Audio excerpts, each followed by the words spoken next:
Hi, everyone.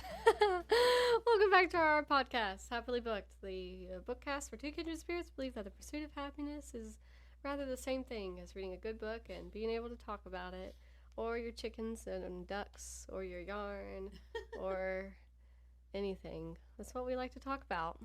Anyway, we're your hostesses, Brooke and... I'm back. Oh, okay. At least the thing's not buzzing, so that's good. All right, well, welcome back. This is going to be one of a two-part recording today, so if we seem a little quick, that's why. That's why. Becky and her daughters don't want to stay here all day, so... As much as we'd love to. I mean, maybe you want to. We don't have any tents, but you can sleep out. No, I'm just kidding. I'm just joking. You could sleep in my living room, and there's a guest room, so I guess y'all could sleep in that if you wanted to. Anyway, do you have a quote? It's funny you should ask that. Oh, I do have a quote. wow. She did not know that the wolf was a wicked sort of animal, and she was not afraid of him. Oh, that is, I don't know the book name, but I'm assuming the second book in the Cinder. It is. I don't know, it might not even be called the Cinder series, but I think it is. the book after Cinder. It is. It's Scarlet. Scarlet. Okay, is it a Red Riding Hood retelling? I know they're like all... Yes. Oh, nice. No, so then not to spoil anything that might be talked about, but somebody's finished a book, for sure. Yes, I have. Okay, so I wanted to ask you about your sourdough. How was that? How is your sourdough coming?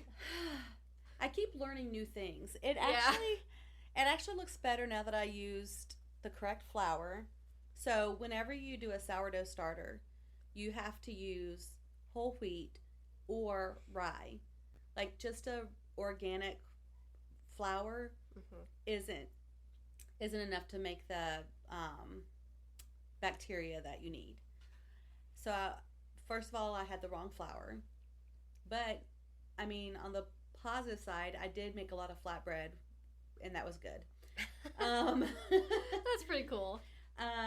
Second, you need distilled water because chlorine in your water will prevent the dough from producing the bacteria. It'll kill it. So it'll produce it, but then the chlorine will kill it. So I have a question, just because I literally know nothing about water or making bread. Because Obviously I don't either. Well, we'll see what happens. So because I'm on a well, would I have chlorine in my water? I would. Okay, I didn't think. I thought the answer was no, but I just wanted to. The chlorine comes from the city. Okay. Treating it. Yeah. Okay. Treating it. Let's say cleaning it, which I guess is. So, but you can boil your water for 15 minutes and it gets the chlorine out, or you can let it sit for 24 hours in a bowl or a pitcher, and the chlorine evaporates. I think I would just want to boil it. Yeah. So I didn't have time to boil it yesterday. Yeah. I was going to, and I probably still will, but I put it in a bowl and let it sit out overnight. And at this point, it's been sitting out for 48 hours, let alone 24. So it should be extra good. It should be extra good. It does look like it's doing something, even though I haven't added the water without the chlorine to it. Yeah. So, eventually I'll have some bread. I mean, maybe. I hope so. And I'm fairly certain you will. It does. I mean, everything takes practice. Yeah. I haven't even begun canning anything, mainly because my jars didn't come until yesterday, which was forever since I actually ordered them. But I'm sure I'm going to goof it up a few times, if not a lot of times. So let's hope not. I did watch a video that explains why people with gluten allergies can eat sourdough bread. She said basically that the bread that used to be produced, like back before they figured out how to make leaven to sell in the stores, is because pretty much everyone made sourdough bread. Yeah. Or the mountain... There used to be time. People did a lot of things just for themselves. Yes. And the people of Appalachia have a recipe that's similar to sourdough, but I think it uses regular flour, not wheat. Okay. But it makes the bacteria different from the sourdough. Uh-huh. I mean, it's similar, but it's different. It's a different kind of bacteria that's produced. Right. And I don't know how to make that one at all. It's like a dying art, and I think you have to be taught by someone in Appalachia. My people are from the mountains, but I don't know that anyone. I don't necessarily know any of the people now that are in the mountains. I think they have been out of the mountains so long they don't know how to do that. Right. Like, I don't know if I have any family left in the mountains. Right. They all, my great grandparents moved to Ohio, and they were from the mountains. They were mountain people, I think. I'm pretty sure, from West Virginia. And anyway, so I don't know how to do that. I obviously don't know how to do sourdough. You'll get there. You'll get there. But anyway, she said that the bacteria that's produced in the sourdough actually starts breaking down the gluten, like, even before you bake it, if I understood her correctly. So by the time you actually bake it and then eat it, the gluten has already been begun to be broken down for your body. Nice. So your body doesn't have to break it down on its own. Right. And the yeast that you get in the store is a manipulated yeast. Right. It's not a natural made yeast. So it does not break down gluten. So. Interesting. Yeah. That's on my list of future things to think about doing. So I'm just, curious. I like learning about your process. I'm ready to make the bread. I'm ready. And I want to decorate it like I see people in the videos doing, like put some little flower decorations on it. If you know the answer, once you bake it, how long does it last on the counter? That I don't know, but I remember my mom baking bread when we were growing up. And I'm pretty sure you put it in the bread box and it lasts about the same amount of time as bread that you buy in the store. Okay. Like maybe a week or two. You're probably going to eat it before it goes bad. Right. I am. Especially if I make it. I definitely intend on eating it before it goes bad. I'd be so mad if I did all this hard work and then baked it and then some of it started to grow mold. I'd be so mad. A month's worth of hard work. Dumping half a cup of flour out, put some more in, dump it out, put some more in, all this, Anyway, okay, just curious. I made my first batch of laundry detergent. Woo! Haven't used it yet. You will. Yeah. You will. We still have, I know I texted you, but just to tell the people, I still have some store-bought laundry detergent to go through before and I'm not going to use it on maybe I will start using it then just to see, because I don't really want to use it on Stetson's clothes yet, just in case. See how it works on mine and Austin's, and then, because it should be fine for him if it's a natural. Yeah, naturally made. Yeah. So, woohoo! Yeah, that's what I've got. And I've got canning materials and tools, and some vegetables, but nothing actually done. So. Heard. Yeah, now I've got to do it before the vegetables go bad. Yeah. That's my motivation. Yeah. My rice cooker died, and I have a funeral. We did. I have a coworker I was telling about, and she goes, "Oh, I have something I can give you." She said, "I don't remember what it's called, but I tried to make rice in it one time, and it made this sound, and it scared me. I didn't know if it's supposed to make that sound, so I never used it again." And I was like, "A pressure cooker?" Because that's how they make rice in Nepal. Oh my gosh. Well, it's a little pot with a lid that works like a pressure cooker, but it's just a small size. Yeah. For rice. And she said I don't think it's called a pressure cooker. But it's not a rice cooker. It does 40 different things. And I was like, okay. So I looked up on Amazon pressure cooker for rice. And it brought up Instapot. No, is that right? That sounds kind of right. I mean, I've heard of that. That sounds right, maybe. Hold on, I'm about to look it up and tell you. Power of suggestion. I have no idea. Whatever you say goes, Becky. It makes yogurt. Oh. Yeah, and she gave me an Instapot. Wow. This thing costs over $100. Let me see a picture. Oh, yeah, yeah. It makes yogurt. Yeah. It looks like a little crock pot. Yeah. And I'm so excited. Yeah. And I was like, do you need me to pay you anything for it? She goes, no, it was a gift. She's like, I'm just not using it anyway. Yeah. Just take it.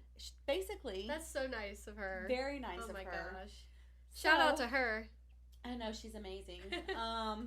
So that's exciting. Yeah, that's really nice. And something else. Oh, okay. This has nothing to do with books or yarn, but it has to do with the ducks and the chicks. So I watched this video on Instagram about this lady who said that chickens like to eat minnows. And ducks like them too. So I went to a bait and tackle store and I bought some minnows. Next time I go, I'm going to buy 2 separate bags of minnows because I was like, I don't know how to half this. So only the ducks got them this time.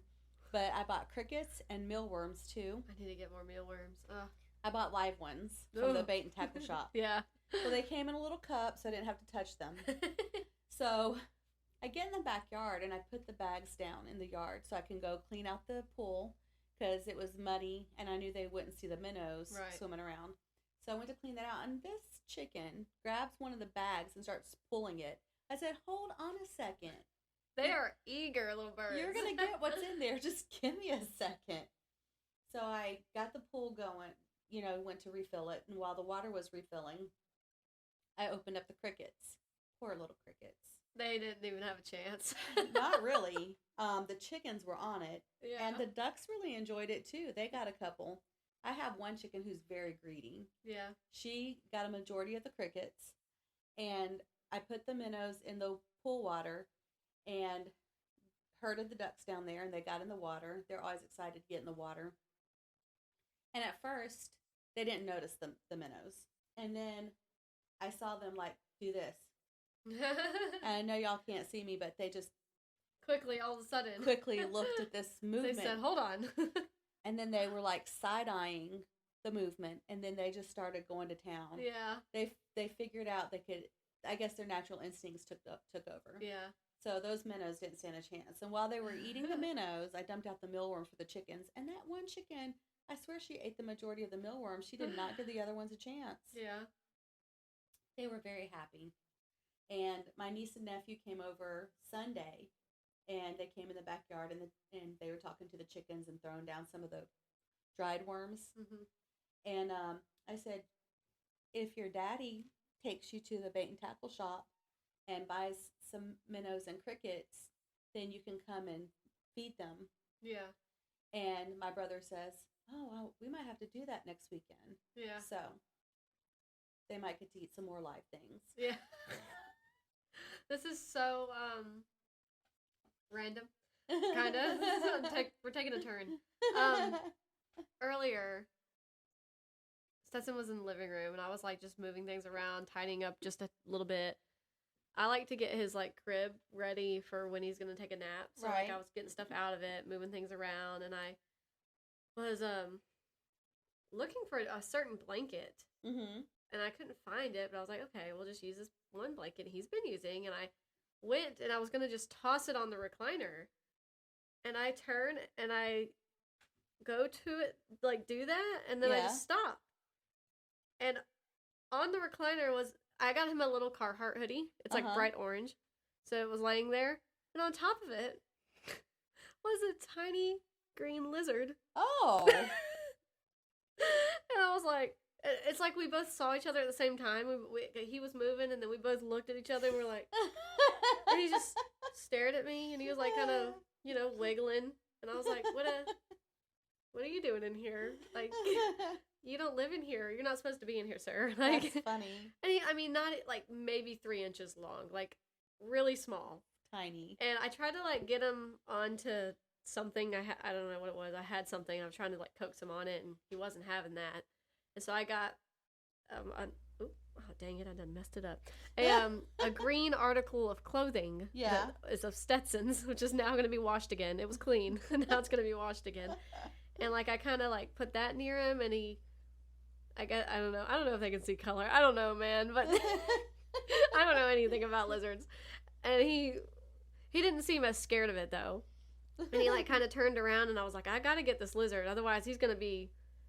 I don't know where he's gonna end up. In one of the cat's mouths, probably. And so he turned around, and I just, like, yoinked him right off the recliner. His tiny little body was, like, wiggling in my hands. I was like, come on.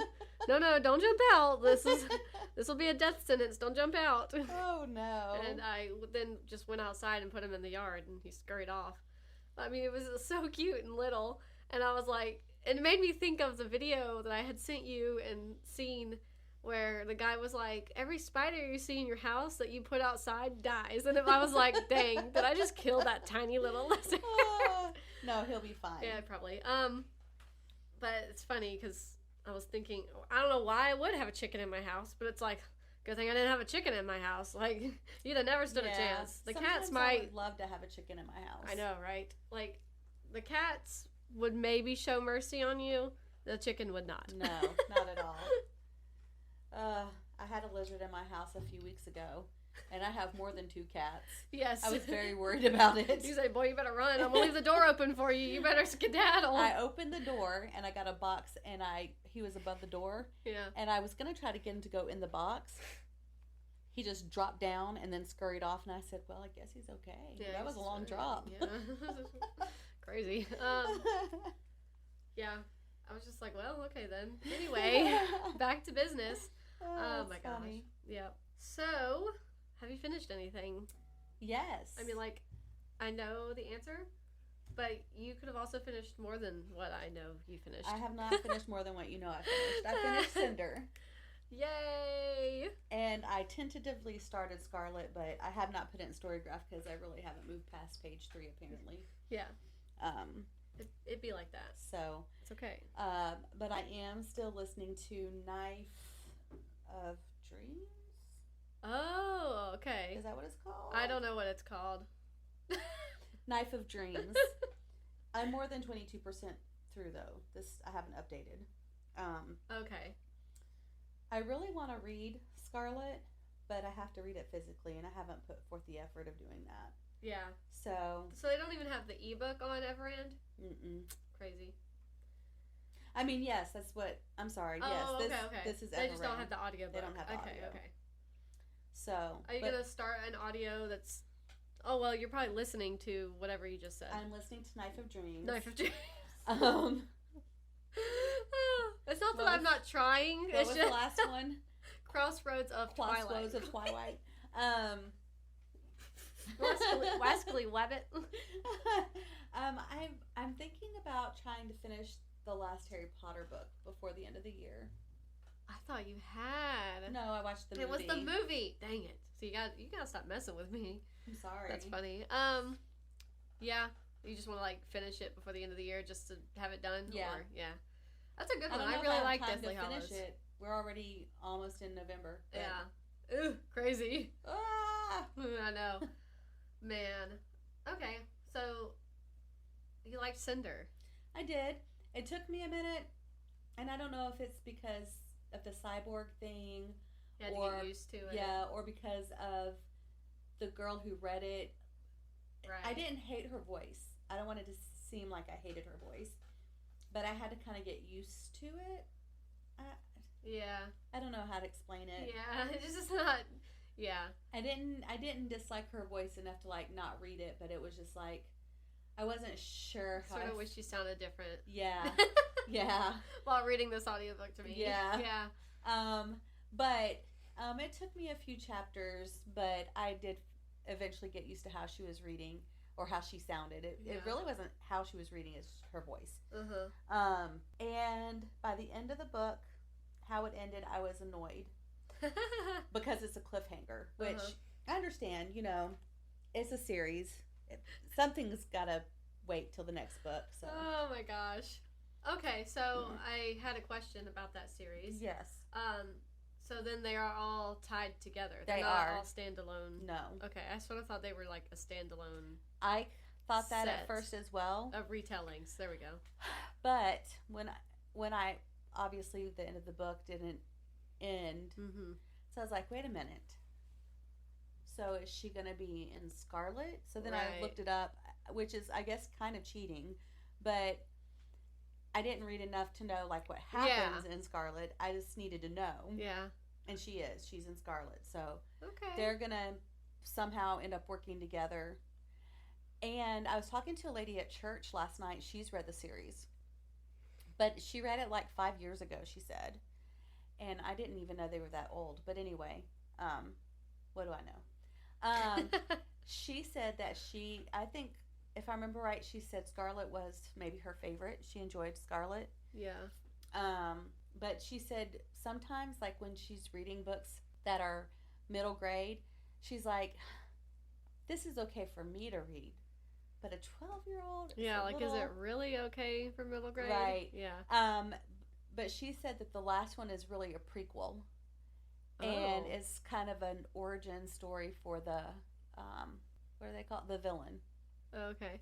And she didn't like it as much, but she said it's darker, but it's an origin story of a villain. Right. So something's got to make them evil. Dark. And she doesn't like dark books. Yeah. So it was not her favorite. So we'll see how I like it whenever I get there. Yeah. It won't be till next year probably. Yeah. I don't have time. Is that the 5th one or is that a 6th book? I think that's the 5th one. Oh. There's something about that I don't like. It just... I wanted it to be 5 books in the series and then a prequel. Yeah, sorry. Why'd you do that to me? I didn't do it. But I am glad you really liked Cinder because I know at first it was a little rocky and then you were messaging me saying, he thinks I'm watching this movie. But really I'm on my phone reading Cinder because I have to know. Oh yeah, that reminds me. That was so funny. I can do that with this book. Yes. I can just pretend like I'm watching TV with my dad. Good thing he doesn't listen to this podcast. And it's not even that you don't want to watch TV. It's just, one, sometimes some things that dads want to watch are not something you'd be interested in. And 2, you want to read your book, and that's okay. Well, actually, to be fair, they hardly ever watch anything I'm not interested in. Uh-huh. But he always wants to watch TV. Yeah. Unless I want to watch TV and he has something to do. Then he has something to do.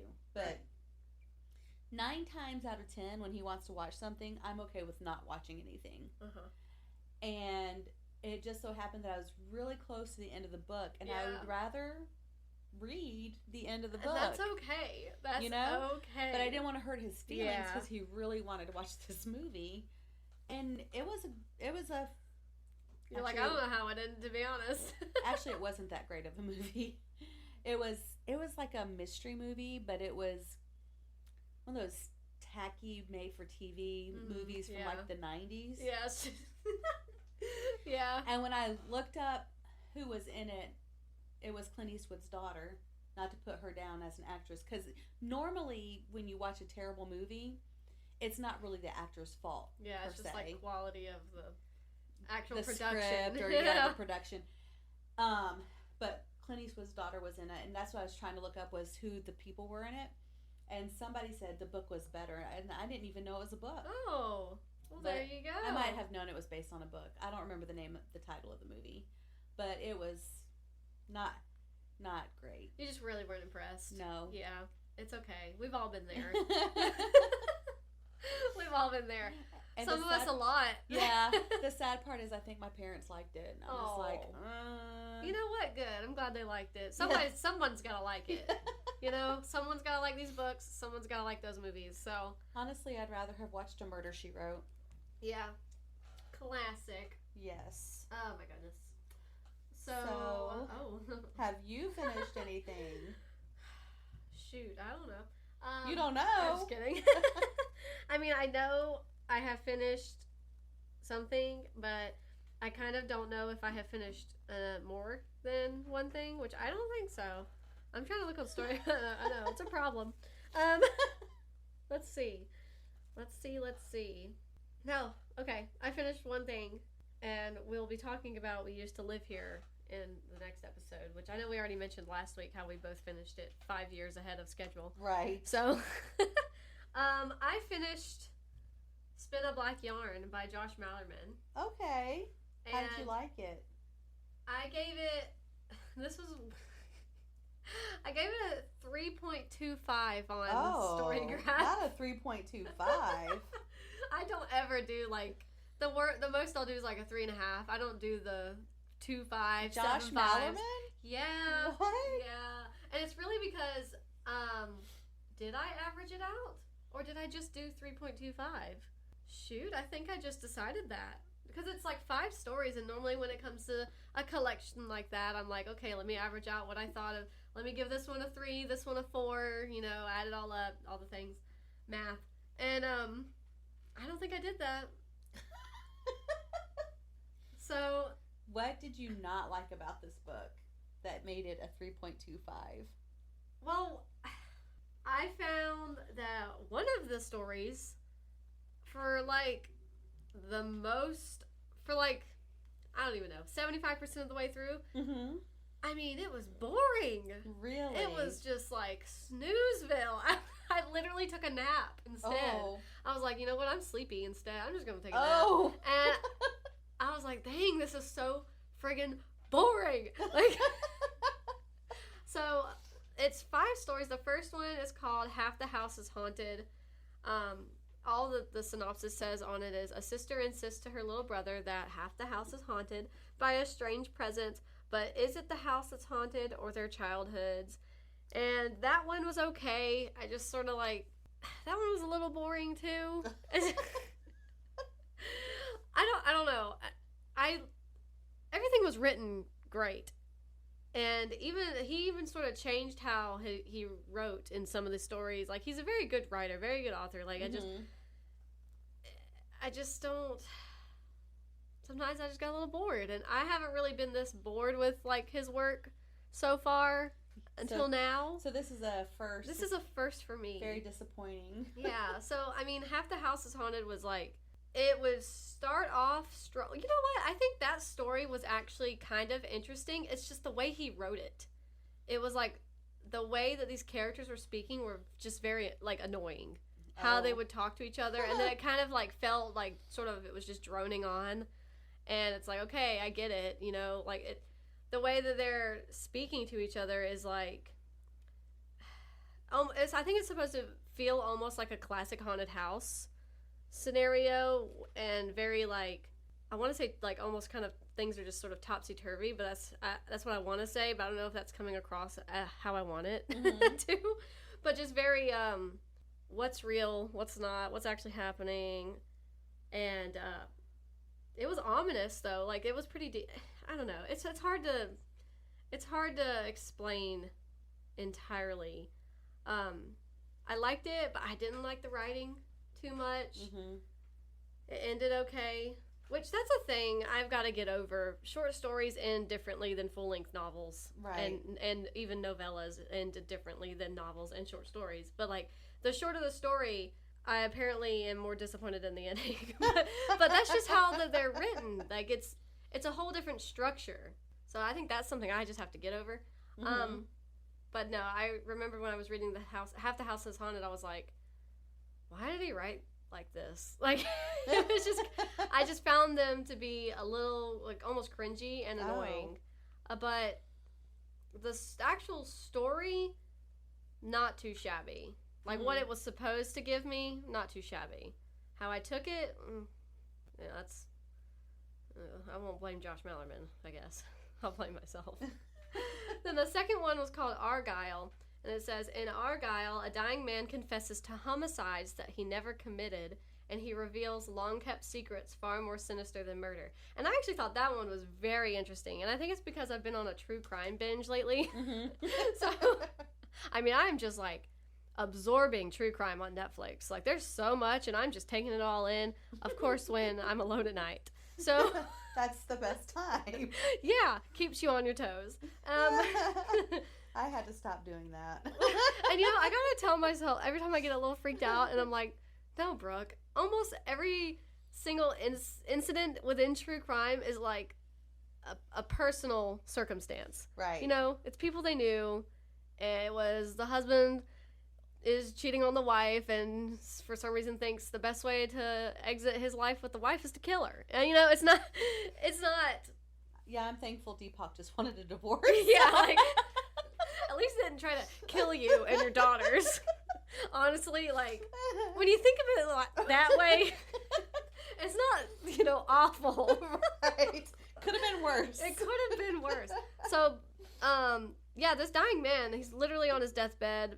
His children are, like, flying from out of state to come see him because the doctors are like it's close. Like, you're cutting it close. He's gonna be gone in the morning. So, come say your goodbyes. Everyone's coming to visit him, and he's like, finally, I made it. I made it to the end of my life. I achieved this goal of not giving into all these urges that I have had all of my life, and I'm going to tell you about it. And he just starts to say all these things to his children, like his adult children, and his wife gets so mad. It's kind of funny. And I don't know how his children don't get more upset with him, because at one point he's like, no, yeah, I mean, I loved y'all to an extent, but I definitely thought about killing you. Like, nobody was exempt from my urges. Like, but I didn't, did I? Wow, that's weird. And, like, he goes on to talk about all these instances that he had where, like, he came very close to killing a woman in a park. And he actually met and became friends with a serial killer that is actually in another book by Josh Malerman that I'm very interested to read now. But he befriends this, like, serial killer, and they talk about, before he's known as a serial killer, and they, like, talk about their urges, and they talk about everything, but, like, this other guy has actually committed murder, and he's, like, trying to help him commit his first murder, and he's like, okay, yeah, so it's all laid out, but then he doesn't do it, and he has his own reasons for not doing it, and it's just very interesting and, like, weird how he goes through, like, I don't even know, 5 or 6 stories he tells his children about all throughout his life growing up. When he was a child, he almost killed 2 old people. Oh. Like, he almost killed this woman. He's thought about killing his own children, like, all these things. And it was very interesting. I enjoyed that one. It didn't end how I wanted it to. But that's my own problem, because it's literally a short story. Like, it's not, I mean, I guess it's technically a novella. I think they're supposed to be novellas. But that one was it. I liked it more than the first one. Was it your favorite?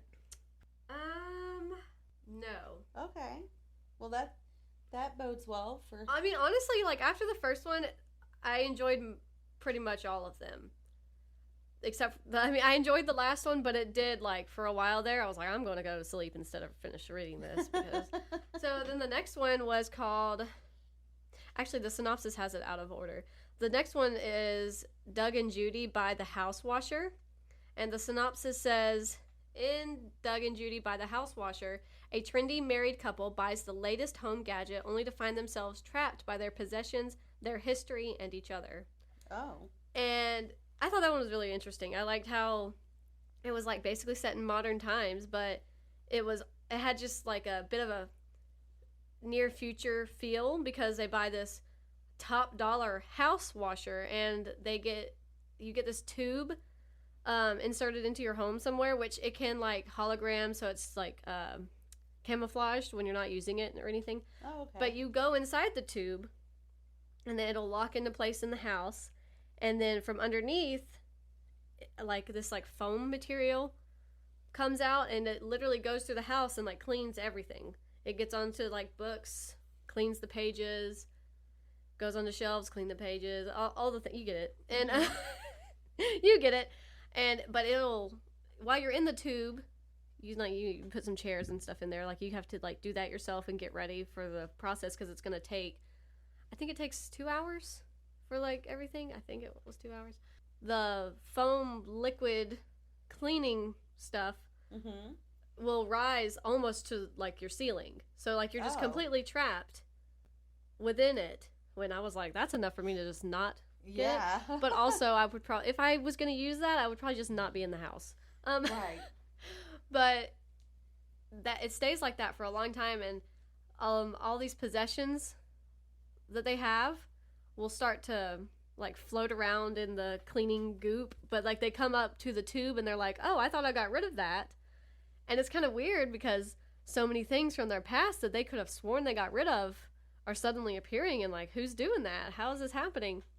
And the memories it brings up between them and their friends is very interesting. It becomes a little unsettling because also this novella starts off with saying that Doug and Judy are a-holes. Oh. Like, they are, and everybody knows it, even Doug and Judy. Like, oh.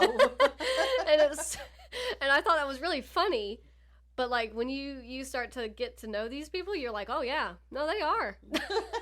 They are complete jerks. And that plays a big part into them seeing all of their possessions and going back to their memories of what they have done to get to the amount of success that they are at now, I guess, if that makes sense. Yeah. And it was ominous. Like, and then at one point they're like, there was a man. I could see a shadow of a man inside the house right now. And they're like, what? That doesn't make any sense. How is there a man in here? He'd have to know he'd have to be able to breathe this goop stuff. And like, they get really freaked out. And they're psyching themselves out from, being stuck inside this tube for at least an hour and a half. But that one was pretty good. I wasn't a fan of how it ended, but it wasn't. Gonna say this a lot. And I feel like I have to, but I know that I literally say that almost every time, and it's probably annoying. But then was the Jupiter drop, and the synopsis, all it says is, a tourist takes the ultimate trip to outer space in the Jupiter drop, but the real journey is into his own dark past. And it's like people, they're not colonizing Jupiter, but our space travel has progressed so much that it's almost like an amusement park ride to just go up to the space station that has like this glass apartment where, all your amenities are in there, and it doesn't drop you, but it's like a crane, and it takes you down like through the storms of Jupiter, and then you get to like another platform and they take you home. But it takes like 2 months. Oh. And you're alone for that whole 2-month period. And they like train you on it. They try to mentally prepare you and everything. But this guy goes in it, and he's leading up to it, he's not really happy with how his life is turning out. So like, his wife left him. I think he was having issues with his job, and then it comes to light that his dark past, and it includes he accidentally like kills a neighbor. Oh. Complete accident. But it still haunts him, of course. Mm-hmm. And as he's going, something that they keep saying in the story, or there's like a smart home system, but it's called Mom, and so he goes, "Hey, Mom," and she's can talk to you and everything, and he's like, "I think I see something out in the storm. I see something out in the clouds," and something they always say, I'm probably gonna get it wrong, is there is no life on Jupiter. If you see anything outside, you are mistaken. And it's like they constantly say that. It's constantly referenced, which at one point I kind of felt like that was a little overdone, but it is supposed to help build the creepy feeling, and it does okay. And he swears he starts to see people, like people out around his apartment that he's like, there's no way you're alive out there. What's going on? I don't understand. And it goes from there. I really liked that one. I think maybe it's because it had a kind of a space sci-fi element to it. I've been thinking about sci-fi a lot more lately again. Then the last one was called Igorov, which I might be saying that wrong. It's supposed to be a Russian name. Mm-hmm. And it says, and in Igorov, a wealthy old cretin murders a young man, not knowing the victim was a triplet. The two surviving brothers stage a savage faux haunting, playing the ghost of their slain brother, with the aim of driving the old murderer mad. And that premise is like so interesting. That sounded so interesting. And once the events actually happened, very interesting. The build-up, very boring. I was shocked at how genuinely bored I was getting with reading it. And I was like, oh my gosh, please pick up the pace. Like I almost was like, I'm just not going to finish it. But I was like, that sounds so interesting. The guy doesn't know that he's part of triplets, and what's he going to think when he sees the guy that he killed in his house? Like, that's very spooky, very, very interestingly laid out. I didn't really like the triplets, though. Like, their personalities. Mm-hmm. I just didn't really care for them. And it was just, a lot of it was just like monologuing almost. It just was just so much. It was so much. And then there was one character, I don't even remember what his name was or anything, but he didn't have like a huge part in the actual story. Mm-hmm. And I felt like he just had so much to say. And I thought you were going to get hair off my face. So much to say, and I had to read everything he had to say. And it's like, why is he even included? And That's crazy. Josh Malerman is the amazing author here. So really, give it a shot if you like Josh Malerman, because you probably really would like it. There was just some elements with some of these stories I just didn't really care for. And that happens. But yeah, I didn't normally average it up. So I actually don't have like my true blue rating to give you about Spin a Black Yarn. And the last one is they mentioned the phrase spin a black yarn, so that wasn't fun. It's always fun. He does this thing apparently though, where a lot of his books they're like in the same universe. Mm-hmm. So I'm really enjoying that. There was a lot of little Easter eggs in some of these stories where I was like, oh, I haven't read Daphne, but you're referencing Daphne, and now I want to read it. So, right. Good on you. And it mentioned Goblin a lot, and I was like, I liked Goblin. Good. I'm enjoying this. So I just thought that was neat. I always enjoy when authors do that. And even though I wasn't the biggest fan of like this collection as a whole, mm-hmm. I do want to read Daphne by Josh Malerman now, and it's because of the short stories or the novellas. Sorry, I'm choking. Please don't. Because it's annoying, not because... I'm just kidding. I'm just kidding. Don't choke, because I would freak out. But that's all I have finished. I hope I filled our time slot enough.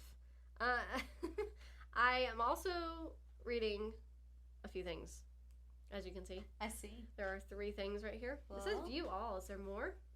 There shouldn't be. There's not. Okay. Well, I am still... Do you need some water? No. Water. I am still reading The Watchers, or, listening on audio by A.M. Shine. Oh, you're making me on. Sorry. I haven't... Oh, man. I've actually been up since 3 this morning. I have not been sleeping well. I mean, I slept better than I have been this last, but it still was not great. Ah, jeez. Why I went to work. Oh, yeah. Well, I made the children go with me. I did my areas of focus. Okay, so you went early. Oh, just to do the areas of focus. Yeah. I gotcha. Yeah, because today's Monday, right? Yeah. Okay, I understand now.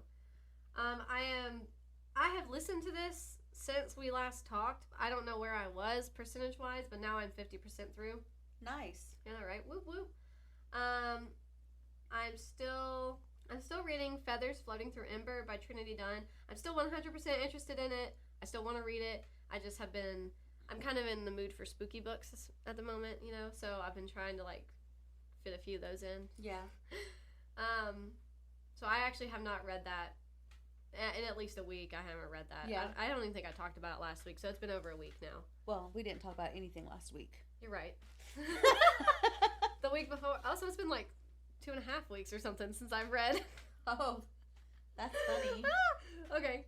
But I did just start, a couple days ago, I started The Long Walk by Stephen King. And he actually wrote this when he was under an alias known as Richard Bachman. And I think he's got, they're called the Bachman books now. He's got I don't even know, 6 Bachman books, something like that. And I think they're all like, they're not long, like most of his Stephen King books are, like, really big books, and I think these are kind of shorter. This is the only one I have read that are considered the Bachman books. I'm enjoying it. I'm 30, according to Storygraph, I'm 30% through. I think it might be a little more now. I don't know. You know, I don't know. I don't know. I don't update anything. I was going to say, we're not good about updating. I try, and, you know, I think about it, and then I don't. But I will read the synopsis on the back of this book. Against the wishes of his mother, 16-year-old Ray Garrity is about to complete... What? That was a happy squeal.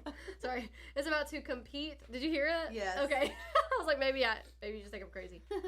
To compete in the annual grueling match of stamina and wits known as the Long Walk. 100 boys must keep a steady pace of 4 miles per hour without ever stopping, with the winner being awarded the prize, which is very ominous, like you don't know what that is, anything he wants for the rest of his life. But as part of this national tournament that sweeps through a dystopian America year after year, there are some harsh rules that Garrity and 99 others must adhere to in order to beat out the rest. There is no finish line. The winner is the last man standing. Contestants cannot receive any outside aid whatsoever. Slow down under the speed limit and you're given a warning. 3 warnings and you're out of the game permanently. Oh. So every other Stephen King book that I've read, you're given, like, and of course they're, again, much larger than this book most of the time. So it kind of makes sense, but you're given a lot more, like, backstory and reasoning as to why stuff's going on and stuff. Right. But this, you immediately, it opens up, you're following, he just calls himself Garrity in the story. You're just following Garrity. He's literally about to be dropped off at the place where the Long Walk starts, and then it just starts, and you're just there. And I'm enjoying that. I think it's interesting that I haven't gotten any reasoning as to why they do this, you know? It says, it references, like, a dystopian America. Right. And this is, like, the only thing that seems dystopian-ish about America. And it's like, I am interested to know why, and I'm fine with being thrown into it, but I am hoping it gets answered at some point as to, like, why they're doing this in the first place, and, you know, what is it all about, really? Right. So, and obviously it's Stephen King, and when they're out of the contest permanently. Yeah. I mean, they get... What does that mean? And, you know, at first, they don't actually say it, but they say, oh, he's about to get his ticket, and he gets his ticket, and I'm like, so, because I've heard about this book in another podcast, so I thought that they're going to get shot, and, you know, that's it. They die. And then they kept saying ticket instead of just saying he's going to get shot or he's going to get killed or what, you know, whatever. Mm-hmm. And so I was like, okay, maybe they're not. And then they do. And I'm like, whoa. But it's interesting. But, like, they have to, you don't stop. You have to walk.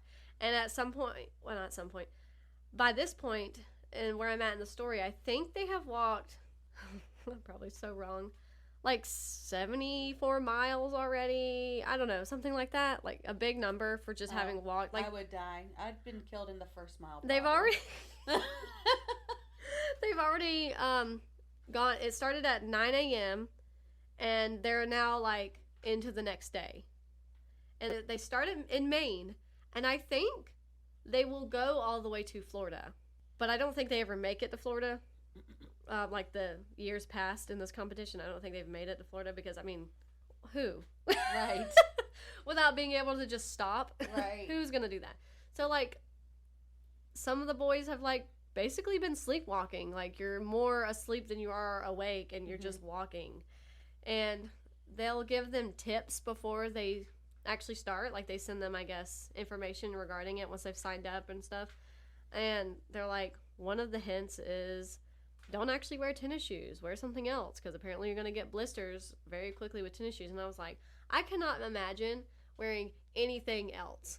What would I wear? I mean, I have hiking boots, so maybe the hiking boots, but, like, even after a good long hike, my feet start to hurt. And I'm like, this is crazy. Like, they have to use the bathroom while walking. They have to, yeah. And at 4 miles an hour, they can't slow down. If they slow down, they get warnings. And then they're like, oh, crap. This doesn't sound doable. It doesn't, does it? So, I mean, so they're already down, like, almost 30 boys. And also, my questions, why just boys? Why are they children? I mean, they're not children. Well, they are children. Because I think the age limit is 18. So, yeah, they are children. It's like, why? Why? So, I do want to know the reasoning. Got some questions. Yeah, I've got some questions. So, and it's really sad because they don't know each other, all 100 of the boys. But, like, as you're walking, you start to, like, learn, you know, oh, I like this guy. Well, it's either going to be you or him. You know, he's either going to die or you're going to die. And that's sad. So, I'm enjoying it, though, so far. I wanted to read more last night, but I was actually tired and went to sleep. It doesn't look like it's too difficult of a read. It's not. Yeah, it's really not. Yeah, if I had more time to just... It'd probably take 3 days, maybe. 3, 4. Yeah. Nope. Not very hard at all. I mean, there's of course, Stephen King, so there's some very strong language in some scenes. So, if you're interested. I mean, if you like Stephen King, you already know, so I don't have to say that. But if you're thinking about it, this is a shorter book, so it might be a good place to start. But it's also about, you know, children getting shot, basically. So it's kind of awful. It's kind of awful. I think very awful. One of his Bachman books, they don't make it anymore because it was, like, I guess, too much. Oh. Yeah, I think it had to do, like, you can look up information about it on YouTube and stuff. And if you can find it somewhere, I mean, I'm sure you can buy it, but, like, they don't print it anymore. And I don't even think they have it on Kindle or anything like that. But it was about this, I guess, this kid at school is full of, I think it's called Rage. Yeah, he has, like, really bad anger, and it's about a mass shooting at, like, a school, I think. So I don't know what happens in the story other than the obvious, you know, scary, upsetting stuff. But whoever they were like, nope, take it off. We're not printing it anymore. So it's very interesting. That's where I'm at. I don't know. I think I might want to read Daphne by Josh Malerman next. It's kind of floating up there in my head, you know? Yeah. And there's another book I'm not going to say unless I actually start to read it, so you'll never know. Or you will at some point. It's a book I might be borrowing from a friend. It just depends on if I can actually borrow it from my friend anytime soon, hopefully. But I was watching a YouTube video about spooky books. And it's called I Was a Teenage Slasher by Stephen Graham Jones. Yeah. It was one of the ones we were thinking of doing for our book club. And then we were like, oh, I think it's actually a YA. We're not really feeling that. I think I was wrong. Because she was making this scary book list for, like, people who want to get into horror, I think, but don't want stuff that's too graphic, I think is what it was. It was something like that. And it's not that it's a YA horror. It's that it's written, like, autobiography style, but it's called I Was a Teenage Slasher. So it's overviewing his life as a teenage slasher. So I guess it could have YA feelings. Yeah. Feels, vibes. A lot of hair on that, isn't there? Yeah, I'm sorry. It's like, how did it even get there? Yeah. So I don't think it's actually a YA. So I don't know. I've been thinking about that one too. Mm-hmm. That would be the second Stephen Graham Jones book I've read, because I've only read The Only Good Indians by him, which I really liked. So, I don't know. A lot of things going on in my head. Will any of it come to fruition? I don't know.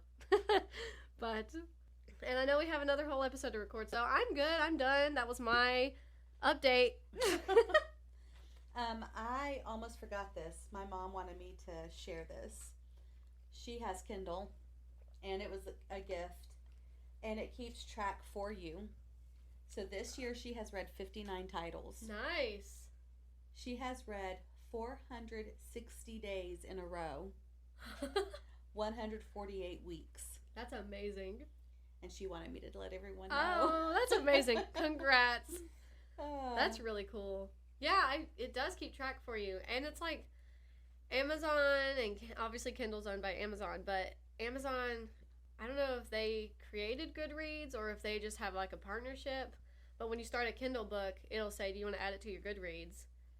Which I always say no, because technically our Kindle account is under my mom's name, so I don't know if it would just try to update like her Goodreads with all the books that I'm reading.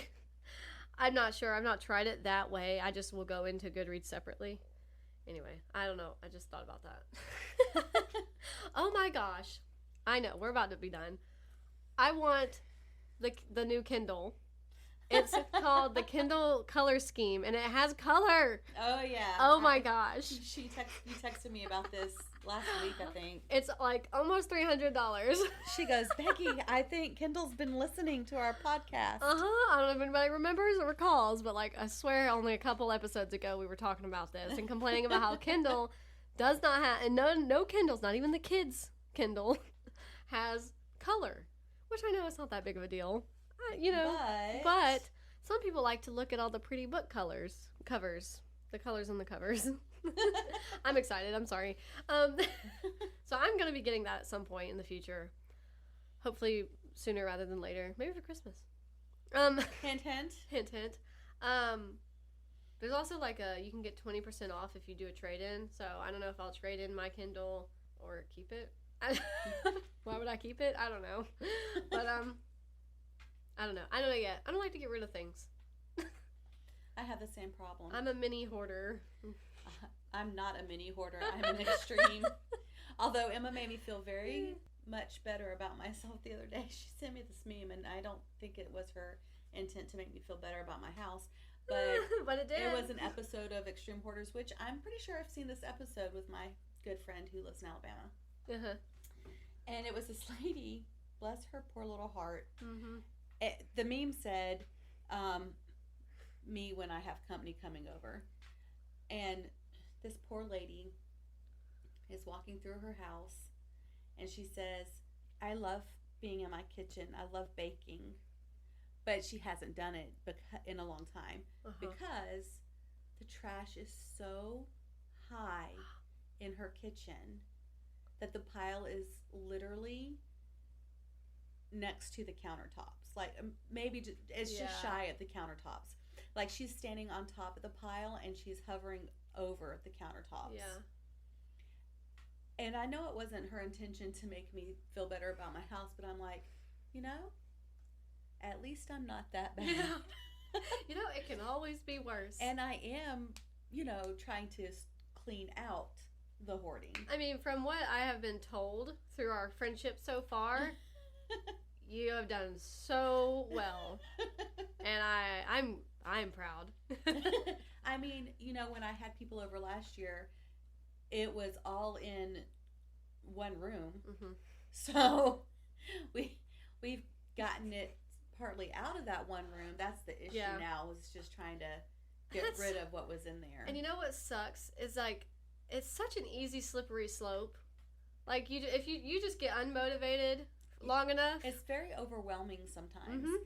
And I can relate to the people on those shows because for them it's triggered by a parent dying or a sibling dying or something traumatic. Yeah. And they start doing odd behavioral things. Yeah. To cope with their loss. Right. And they don't want to get rid of their hoard because it's on a subliminal level, because it's not something that they're not intentionally setting out to have a terrible house. Right. But it's like they can't let go of their trash because they can't let go of that pain of their loss. And so it's like I understand. Right. Like it's a problem. And I always have had like a problem with getting rid of things. I have an attachment. Mm-hmm. And also I feel guilty if someone has given me something. Yeah. And that's hard. Yes. Because I always think that they're going to know I got rid of it. Right. They're not. They don't. What if I hurt their feelings? Yeah, what if I hurt their feelings? But I never use it. I think people would rather me not be in a crowded home or a trashy home. And if it's something somebody else can use and wants to use. Right. Just. So I kind of understand where they're coming from, but also some of them don't allow help. And that's the problem. Yeah. That becomes the problem where you don't allow help. You can come clean my house. There's this one lady. I'm not opposed. I watched one episode. She would not let people clean her house, so she had to rent an apartment where she lives now. And she's like, she has OCD or something. Mm. And she keeps her apartment so spotless, so clean. But she still owns the home. And she goes and checks on it every day and makes sure that all of her trash is still there. That's upsetting. It's, lady, you're wasting time and money. Money. Oh my gosh. In this economy? Well, that was, who knows I think how long not. ago. Yeah. She may or may not still be doing that, but I hope not. You know, at least she got it when she did. Then, if it was before 2020, right? Because, sheesh. Oh my goodness. Yeah. Well, like even my sink is full of dishes. This morning it was not, and it's like I have intentions to do the dishes, but it's like if I just got unmotivated enough and just didn't do the dishes, who knows how long, you know? Right. It could just, it's so easy to slip into that. Right. And then it can be hard to come out of it. And it's harder when you have a trauma. Yeah. To egg it on. Anyway. So. Yeah. Anyway. Wish we had some kind of hotline number to say at this point. I know. Well, thank you guys. That's all I have. All right, bye. That's it. Thanks See you in the next one. Okay, seriously. I didn't, you don't know how to end after that. Thank you for listening. As always, Kindred Spirits, is wonderful to know there are so many of you out there. I did not make it by to the drift event, obviously. I know, I noticed. I'm sorry. Of course I was going to notice. It's okay. But there should be some videos up of that event. So check out Sideways Sheriff. And again, I posted some pictures on our Facebook page of the merchandise that we do have for sale. It doesn't have pricing on it, I don't think, but we can get you pricing if you're interested in anything that's on there. Our good buddy, old pal Lexi, bought a mouse pad. Sweet. Yeah. So I have to figure out how to send you half of that. No, don't. Anyway, no, because I still owe you money, I'm sure, for Audacity. Buzzsprout. I'm sorry. Yeah. How dare you? You have some nerve. You've got some audacity to be saying. Sorry, Buzzsprout. Anyway, she bought one, and I didn't even know what she bought. My mom was like, Lexi might be sending you money. And I was like, okay. And then I video chatted with Lexi, and I was like, by the way, why are you sending me money? And she's like, I bought a mouse pad. I need a mouse pad. And I thought, thanks, Lexi. Buy one of y'all's mouse pads. I was like, that's so nice. And then I was like, nice. You should get a tote bag. And a shirt. And then when people say, where'd you get that shirt? What's that podcast about? Right. Exactly. Well, thank you, Lexi. That's pretty cool. Now we just need 5,000 more people to buy stuff. Exactly. Spread the word. So if anyone else is interested, we have mouse pads and shirts and tote bags. And just let us know and we'll get you a price. You can message us on Facebook or Instagram. And I guess that's it. Until next time, for us 5 minutes from now, stay happily booked.